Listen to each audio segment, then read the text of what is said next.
Howdy folks, and welcome back to World of Tanks. I hope you're all doing okay. Today's video is going to be showcasing just how powerful the T32 can actually be. What I've found since playing the T32 the last couple of weeks is actually it is a genuinely underrated tank by many players in the community. What we'll see in this game is just some crazy amount of damage on quite a quick game, to be honest with you. As you can see, we're playing on Runeberg. It's a standard battle. We are top tier, which is nice, so we're up against some tier 7s and some tier 8s, so it's not too bad. At least we're not up against tier 9s. But as you see, as we put a shot into the VZ there, you're going to see just how quickly we can stack up the damage with this hold down monster of a tank. So, as we see, we're trying to keep this T77 and the M2Y pinned down while trying to find some shots on the VZ. We luckily do that. We get one nicely into the VZ's cupola. And just looking at the VZ, hopefully we can write this guy off in just a second. So the Eagle's going to come in and finish him off. Lovely jubbly. And now we turn our attention to the T77 and get some shots into him. Lovely.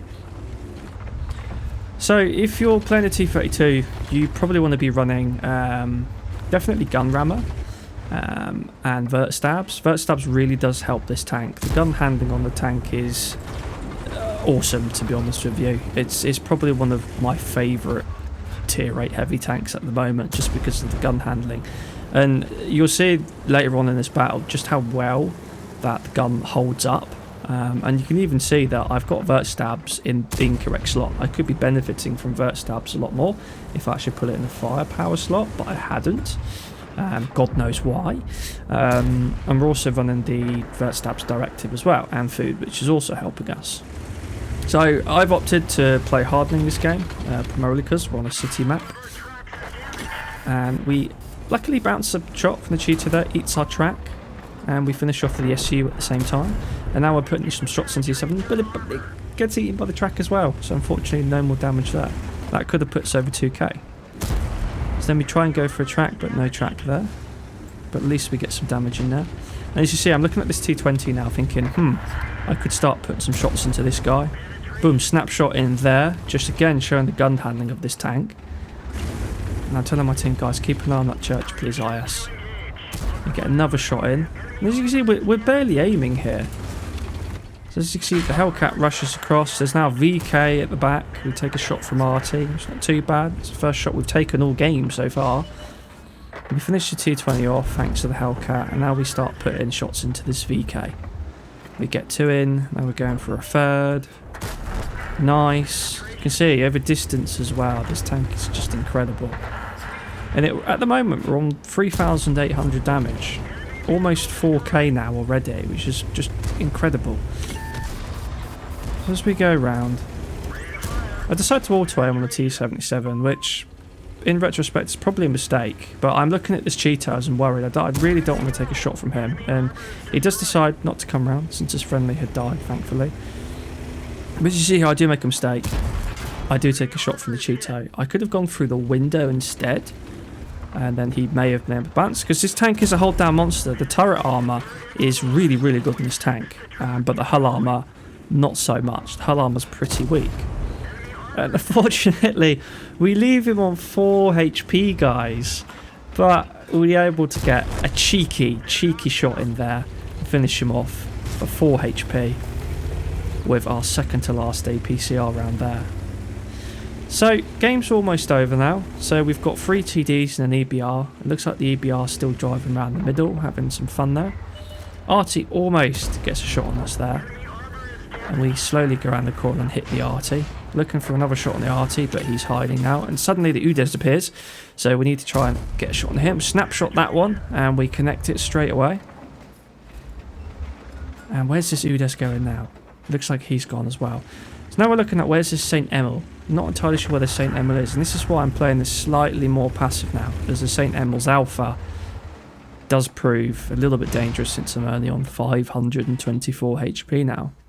But at the moment, we're now at 6,000 damage, and we've been able to utilise our HP, I suppose, in this game now. And now we're sat here waiting. What's the UDES doing? There's the UDES. Can we get a shot? I know that there's a bench there, so I fire my shot, hopefully. And we connect it and finish the Udes off. Now we're looking for a shot on the arty.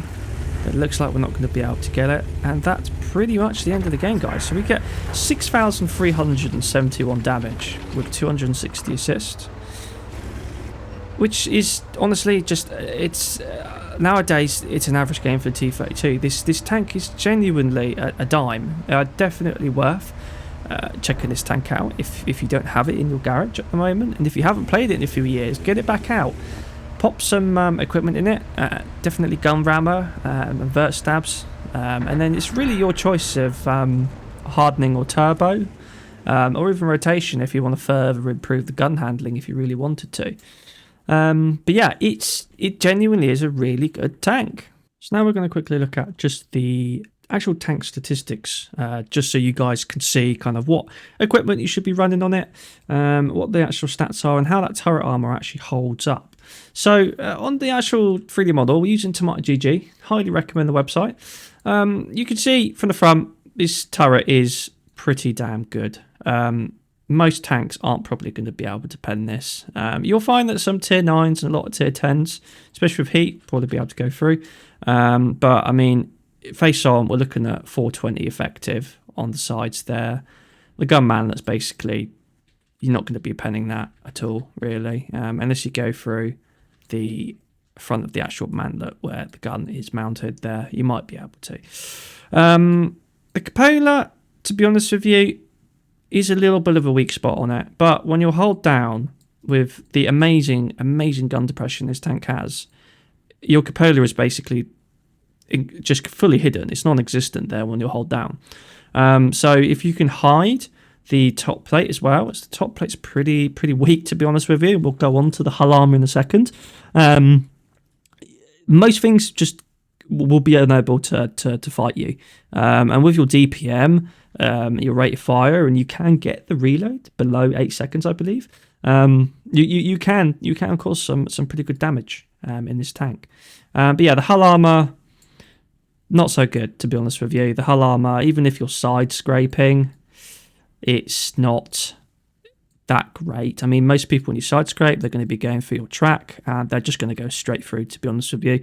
To go for like the other half of the tank, then it's pretty much an auto ricochet depending on what you're shooting at, and what shell you're using. But yeah, the hull armor at the front, most tanks, I mean, a lot of tier 6s are just going to be able to go through the front. It's 85 effective.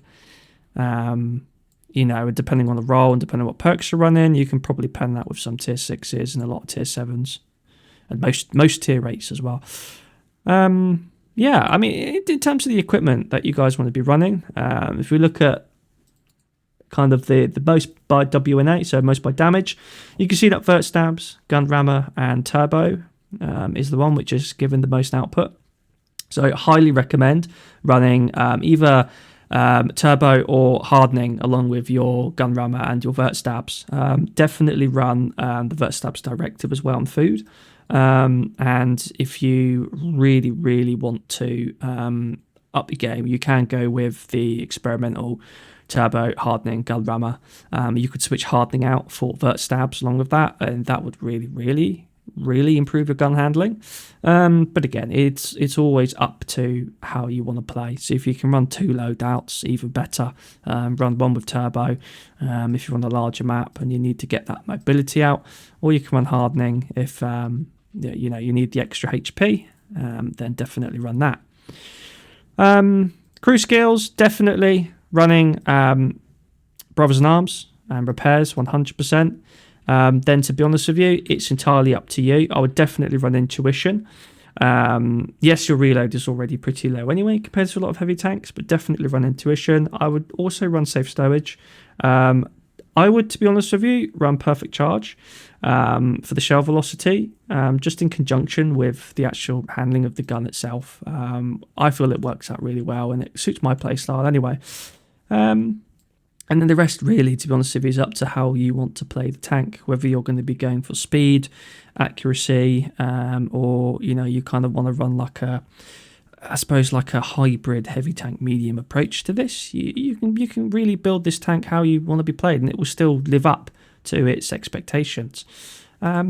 So yeah, that's pretty much it, guys. I mean, thanks for watching. Definitely, please, if you don't play the T32 at the moment, do check it out. It's genuinely a really underrated tank, I believe. And if you've got the chance to play it, or if you haven't grinded it yet, do go grind it. It's a really fun tank to play. And the tech tree beyond it is actually really competitive as well. So yeah, do go and check it out. Other than that, leave your comments below what you'd like to see next. If you've also got some replays, you're more than welcome to send them in. And just to note, we'll be live on Twitch tonight from approximately 7 PM GMT, British time. So go check us out on Twitch. We'll be playing the T32 as well. So yeah, thanks for watching, guys. Leave a like, leave a comment, and catch you next time.